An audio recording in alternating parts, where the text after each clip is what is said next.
Tafsir surah Al-Fajr. Untuk menjelaskan surah Al-Fajr teman-teman, saya akan susunkan beberapa amal yang sangat ditekankan di 10 awal Zulhijjah. Puncak daripada amal ibadah di sini adalah ibadah haji. Karena ibadah haji dikerjakan dari tanggal 8 Zulhijjah sampai 13 Zulhijjah. 6 hari ini adalah 6 hari ibadah haji.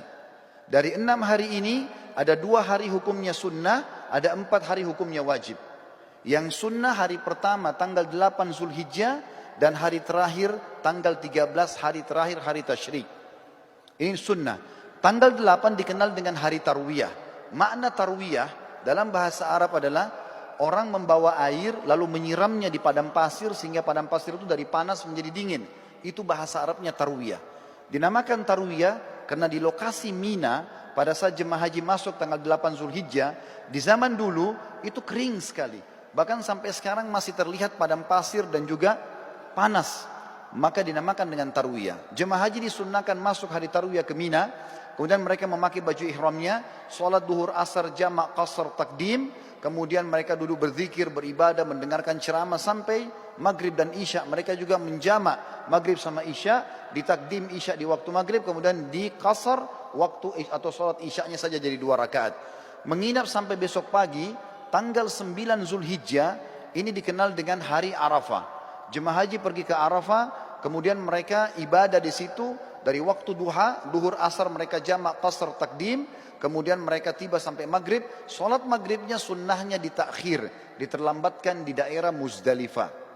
Setelah itu besok pagi tanggal 10 di Muzdalifah sunnahnya mereka menginap.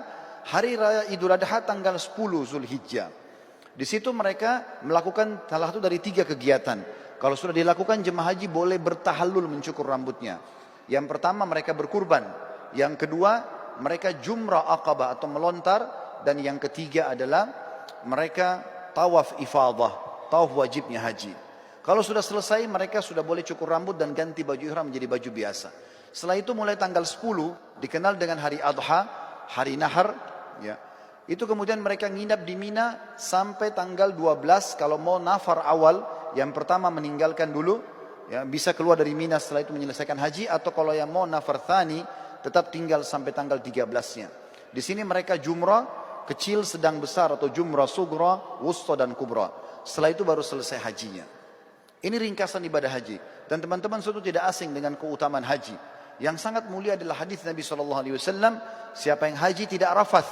Tidak rafath itu tidak mengucapkan kalimat syahwat kepada selain pasangan halalnya. Cinta, rindu, sayang kepada selain pasangan istri.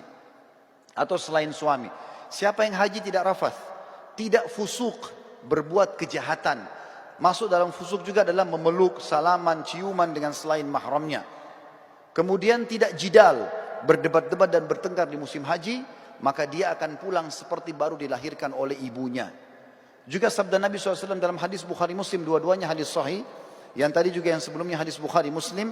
Kata Nabi SAW, umrah ke umrah pengampunan dosa di antara keduanya dan haji mabrur yang mengikuti syarat dan rukunnya tidak ada balasan kecuali surga. Ini puncak ibadah.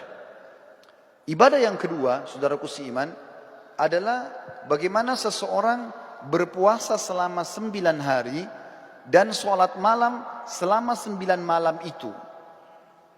Kok bisa? Dari mana dalilnya? Surah Al-Fajr tadi. Allah berfirman, saya ulangi kembali ayatnya, A'udzubillahi minasyaitonirrajim wal fajr. Demi waktu subuh. Saya tafsirkan sekarang. Waw ini teman-teman dikenal dengan waw kasam dalam Al-Quran. Atau dalam bahasa Arab. Seperti kalau kita mengatakan, Wallahi, demi Allah.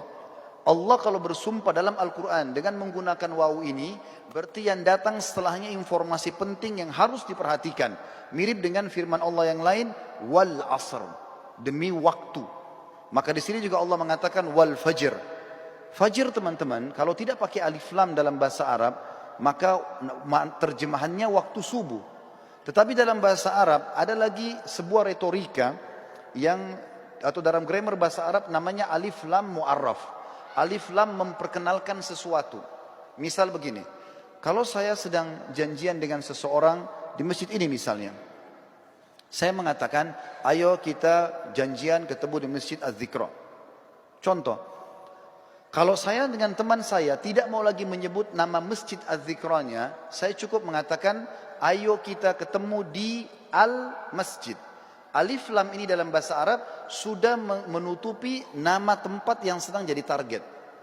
Contoh yang lain, orang Arab kalau mengatakan rajulun, seorang laki-laki, belum jelas siapa dia, maka mesti dijelaskan nama dia siapa baru bisa lengkap dalam retorika bahasa Arab.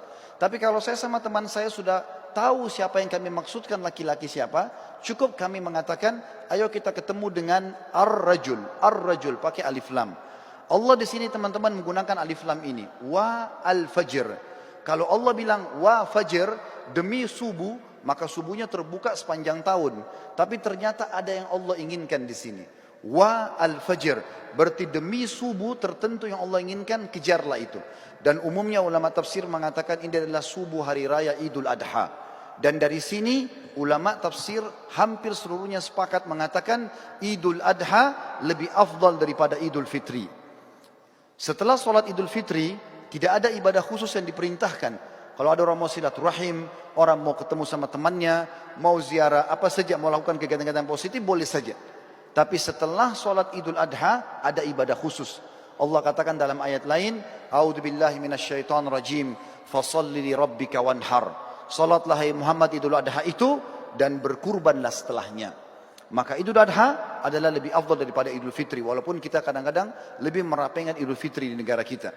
Tapi ini makna tafsir Al-Fajr. Lalu Allah bilang di ayat kedua, walayalin ashr. Waw ini saudaraku seiman dalam bahasa Arab dikenal dengan waw ataf, penyambung hukum ayat sebelumnya. Apa yang berlaku sumpah Allah di ayat pertama berlaku juga pada ayat kedua. Artinya, dan kejar juga dirikan sholat malam di 10 malam berturut-turut sebelum subuh itu. Berarti di sini teman-teman sekalian, Allah Subhanahu wa taala memerintahkan kita untuk menghidupkan malamnya ya di 10 awal bulan Zulhijjah. Sementara ibadah puasanya tadi yang saya katakan diambil oleh para ulama dari hadis Bukhari, kalau amal-amal soleh lebih baik daripada jihad, dan termasuk amal soleh adalah puasa mutlak namanya. Kemudian Allah tekankan masalah haji di ayat ketiga, wasyaf'i wal watar, dan fokuslah ibadah di tanggal 8 dan tanggal 9. Maksudnya 8 hari Tarwiyah tadi dan 9 hari Arafah. Saudaraku seiman, di sini berpuasa dan juga sholat malam dianjurkan karena ada surah Al-Fajr tadi. Ibadah yang selanjutnya yang sangat ditekankan adalah berkurban. Dan ini diikutkan dengan sholat Idul Adha sebelumnya. Sesuai dengan firman Allah SWT, fasholli li rabbika wanhar. Salatlah hai Muhammad Idul Adha dan berkurbanlah setelahnya. Lalu setelah itu masuklah ibadah-ibadah umumnya yang diperintahkan di dalam agama kita yang kita bisa kerjakan. Tapi yang kita ingin simpulkan teman-teman sekalian, setiap amal yang kita kerjakan dari awal Zulhijjah sampai akhir atau sampai 10 Zulhijjah itu akan mengalahkan pahala jihad. Oleh karena itu jangan disia-siakan. Perbanyaklah amal soleh, dirikan sholat malamnya, puasalah siang harinya. Lalu persiapkanlah hewan-hewan kurban yang terbaik akan kita kurbankan nantinya. Para sahabat ridwanullahi alaihim, mereka berkurban dengan cara membeli domba-domba mereka 6 bulan sebelum Idul Adha. Lalu mereka sengaja menggemukkan kurban tersebut. Lalu kemudian mereka menyembelihnya di Idul Adha karena diberikan untuk Allah Subhanahu wa ta'ala.